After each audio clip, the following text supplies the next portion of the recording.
That may be the greatest catch I've ever seen in my life. Okay, my dudes, what you need to do is pause this video right now. Go get a nice tall glass of cold water because we are going to be bringing some spicy, some hot takes to this video today. So please, of course, know that. I mean, we're going out on a limb here. And what I want from y'all is go to the comment section and let me know one hot take that you have for this upcoming season. Doesn't matter what it is. Let me know. And of course, guys, go down to read those comments because this is an entire community right here. So make sure y'all are going through and interacting with each other down there in the comment section. And yeah, of course, drop a like on the video, subscribe to the channel. I mean, you know that we're going to be pumping out videos at an incredible rate this season, whether it's waiver wire, rankings, must starts, whatever the hell it is. And also, we're going to be live streaming every single night. So make sure you subscribe. And if you want access to our 2021 rankings, if you want access to our 2021 tiers, our draft guide, our rookie draft guide for dynasty leagues, that's all. I mean, the easiest way that you can go through and get all of that is actually just with a $10 deposit on Underdog Fantasy. This is where we live stream drafts every single night. I am sure that y'all have seen us drafting there throughout the entire offseason. I mean, it's my favorite place to draft in 2021. So make sure you make that $10 deposit with promo code FLOCK. You can find the link in the description of the video. And yeah, that should be it. Let's go through and let's start spitting out some of these takes. And the first one that we are going to have is in a PPR format. Jonathan Taylor is going to outscore Derrick Henry. Now, of course, guys, you can't go out there and you can't draft Jonathan Taylor over Derrick Henry because Derrick Henry is just going to have so much more trade value in your league. But if I had to make a bet on one of these running backs to score more points this upcoming season, I'm going to be going with the running back that was the best running back prospect in the past 20 years outside of two guys. Literally, I mean, actually, let's walk that back. Let's go since 2014. 2014 is when I was starting to evaluate these players coming out of college. Since then, I mean, the only running back prospects that came close to looking as good as Jonathan Taylor did coming out of Wisconsin was Saquon Barkley and Ezekiel Elliott. Outside of that, Jonathan Taylor checked every single box as the next elite running back in the NFL. I mean, this is someone that Thomas could pull up the college stats right now and show you on the screen.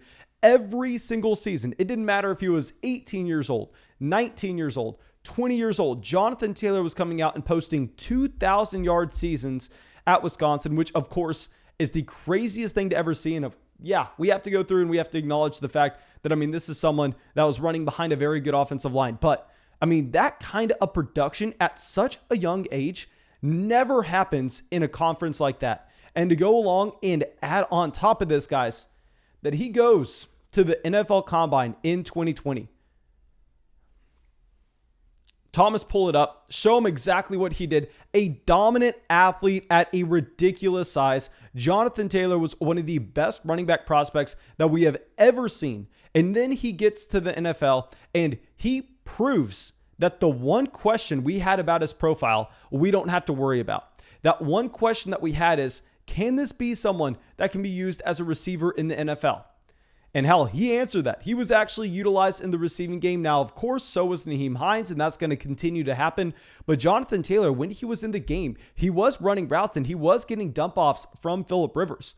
Now, I will also say that we have to keep in mind he was 21 years old last year. So, of course, I mean, you had just this backfield not going to everything through Jonathan Taylor. You had Nyheim Hines getting a decent amount of run, but despite what reports are currently telling you, I would actually imagine that Jonathan Taylor cuts into some of that usage that Nyheim Hines had, whether that's just 1 to 2 drives a game. I mean, if Jonathan Taylor can pick that up, Jonathan Taylor running behind one of the NFL's best offensive lines, I think can be a top 3 running back, no question. We know that he has more receiving down capability than a Derrick Henry. And I will also say, guys, this is a running back that is 22 years old. This is the prime age for your running backs. You want them at 22, 23, 24, 25. And then really, that's about where we're drawing the line and starting to see those players maybe take a slight dip down.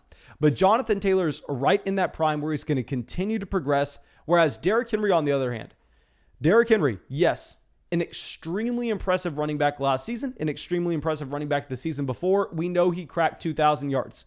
But I have said this before, and I will say it again, and I will continue to repeat it until, everybody's on the same page here. But Derrick Henry, this is someone that hit his ceiling last season, guys. I hate to say it, but from a fantasy football perspective, he hit his ceiling last year. I know we're going to have someone down there in the comment section going, oh my God, he's gotten better every year. What do you mean he hit his ceiling? Guys, are you really going to go down there and try to tell me that Derrick Henry all of a sudden is going to rush for 2,500 rushing yards? Is that what it's going to take for a receiver that gets no usage in the receiving game whatsoever to finish as the running back one in fantasy? I think that Derrick Henry is actually not going to live up to a lot of people's expectations this upcoming season. He's also 27 years old. We know that this is historically when you see that dip down for those running backs. He's coming off of 2 seasons where he's totaled 800 total touches. I think Derrick Henry is at a higher risk for injury. I think that we want the ascending talent, not the descending talent. And yes, you have some things changing in Indianapolis. You have Phillip Rivers going over and being replaced by Carson Wentz. But there are also things changing in Tennessee. You have Arthur Smith going over to be the head coach for the Atlanta Falcons. He was a fantastic offensive coordinator. So I'm a little worried here, guys. I'm worried about Derrick Henry. And I am all in on Jonathan Taylor. I think in a full PPR format, nobody should be surprised if Jonathan Taylor outscores Derrick Henry. And our next call is going to be Laviska Shenault outscores Jerry Jeudy, 2 receivers that were both drafted in the 2020 NFL draft class. And I will be the first person to say, I'm going to get this out here on the record. Jerry Jeudy is a more talented receiver than Laviska Shenault. Jerry Jeudy is a fantastic talent at the receiver position. Now, we can't just stop the analysis there. We also have to go through and we have to look at the projected opportunity for these 2 players. And Laviska Shenault, since the Travis Etienne injury, this looks like someone that, is going to be having such a large role in his NFL offense, because I know they have Marvin Jones. I know they have DJ Chark there, but what not enough people are focusing in on is if you look at the profiles for both DJ Chark and Marvin Jones, they look very similar. They look very similar in how they would get utilized in the offense. And you could possibly say that, oh, well, maybe Laviska Shenault and Travis Etienne were going to get used in the same way, just slightly.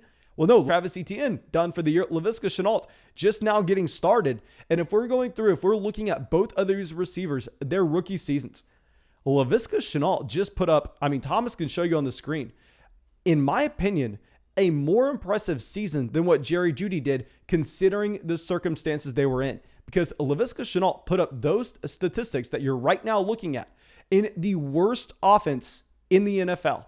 And then to go along with this, Jerry Jeudy, while yes, he was in a very bad offense, his team didn't earn the number 1 overall pick. His team, instead of going out there and all of a sudden being able to bring in a generational player in Trevor Lawrence, is bringing in Teddy Bridgewater. And I know a lot of people want to say, but Mason, Teddy Bridgewater is going to be great. No, guys, if Teddy Bridgewater was a great quarterback, they would have not paid nothing to get him. Literally, it was just nothing. The cost of acquisition didn't say anything about what they expect Teddy Bridgewater to be for them. They went out there, traded a day 3 pick while Carolina is paying the entire contract for Teddy Bridgewater.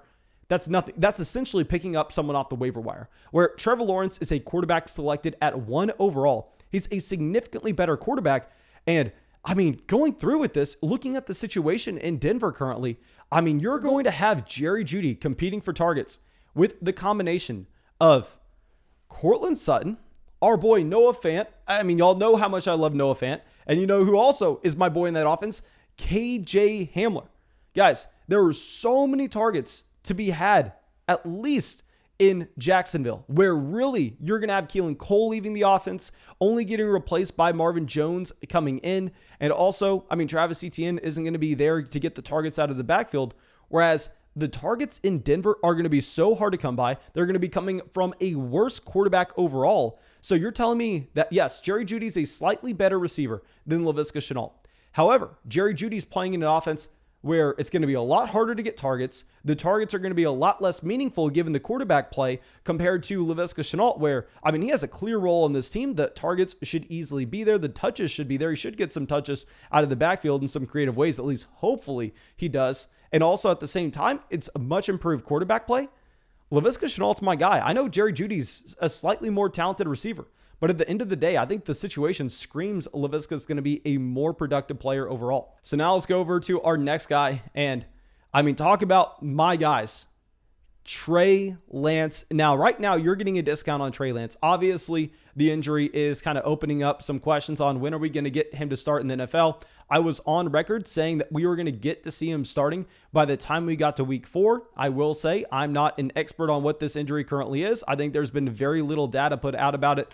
But regardless, I think Trey Lance, what we're going to call out for him here is Trey Lance is a top 5 quarterback during the fantasy football playoffs. Let's look at Trey Lance and the fact that he is the exact profile that you want from your quarterback coming into the NFL. We see that he has the team investment. We have already outlined all of this in the Dynasty Rookie Draft Guide. I'm sure that 99% of y'all went out there and already used promo code FLOCK, so y'all can read an in-depth analysis on Trey Lance with historical numbers to back it up. But he has the team investment. They go out there, they trade the 12th overall pick and 2 future firsts to go get Lance. More importantly, this is someone that has a fantastic situation he is stepping into. Talk about the best situation a top 3 quarterback could ever dream of. I'm not sure we have ever seen someone get drafted in the top 3 of the NFL draft in terms of being a quarterback and stepping into a situation that is better than what Trey Lance currently has. He is going onto a roster that A, has one of the best offensive-minded coaches in the NFL in Kyle Shanahan, that B, has one of the best offensive lines in the NFL, that C, has the best tight end in the NFL in George Kittle, with what George Kittle can do both in the blocking game as well as what he can do as a receiver, and D, he has Deebo Samuel and Brandon Ayuk, a very capable receivers. So the situation's fantastic for Trey Lance, and I mean, maybe more importantly than all of that, he is an elite rusher. Thomas, throw up the rushing stats that he had in college from that 1 year where he was a full-time starter. I will admit, maybe the floor is a little low on Trey Lance. Maybe he comes out and he's not that great of a real-life NFL quarterback. But one thing we have to acknowledge is, based on these rushing stats that you're currently looking at, I mean, Trey Lance could be someone that doesn't matter if he's a bad real-life NFL quarterback. We saw this with Jalen Hurts at the end of last season. You can be a real bad life NFL quarterback. As long as you're throwing up these rushing stats, you're going to be fantastic for fantasy. And in this situation as well, I find it very hard to believe that Trey Lance is going to fail. We know he's going to be starting by the time we get to the fantasy football playoffs. I mean, I can guarantee that. And he's playing Atlanta in the first week. I mean, talk about a shootout. Tennessee in the second week. And then he gets to just walk all over the Houston Texans defense in the third week.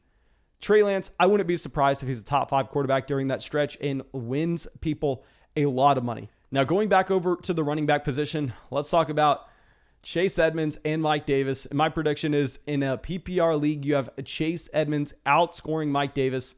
Now, here I know a lot of people are worried about Chase Edmonds losing touches from James Conner. I know a lot of people are saying, well, Mason, we haven't had Chase Edmonds as a full-time starter throughout the entire season.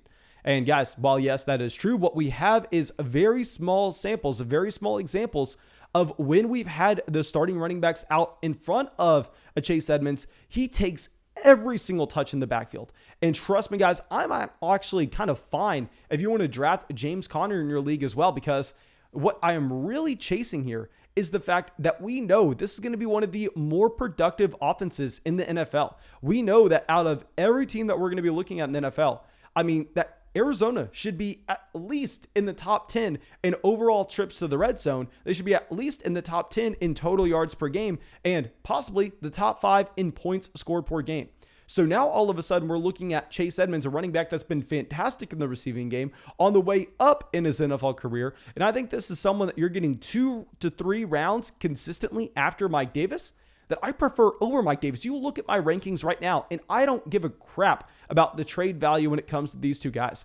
I'm going to be ranking Chase Edmonds over Mike Davis. With a Mike Davis, trust me, I understand. You're sitting here going, well, he doesn't have James Conner in his backfield. But guys, at this point, James Conner, well, yes, I'm fine drafting him because I think the offense is going to be so productive in Arizona. And of course, we'd like every piece of that we can get.